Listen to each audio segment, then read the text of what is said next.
வணக்கம். Science research சேனலுக்கு உங்களை அன்புடன் வரவேற்கிறேன். இன்னைக்கு நம்ம சேனல்ல பச்சோந்தி தன் நிறத்தை எப்படி மாத்துது அப்படின்றத பத்தி தான் பார்க்க போறோம்.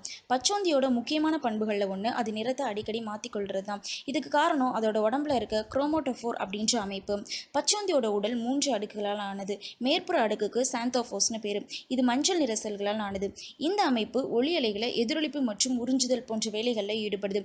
இந்த செல்கள் தான் பச்சோந்திகளுக்கு மஞ்சள் மற்றும் சிவப்பு நிறத்துக்கு காரணம். இதுக்கப்புறம் இருக்க அமைப்பு பேர் இரிடோஃபோர்ஸ். இது ஒளியை சிதறடைய செய்யுது. பச்சோந்தி உடம்புல இருக்கிற பிளேட்லெட்ஸ் மூலமா தான் ஊதா நிறத்தை பச்சோந்தி பெறுது. அதுக்கப்புறம் இருக்க அடுக்கு பேர் மெலனோஃபோர்ஸ். இதுல பிளாக் கலர் பிக்மெண்ட் இருக்கும்.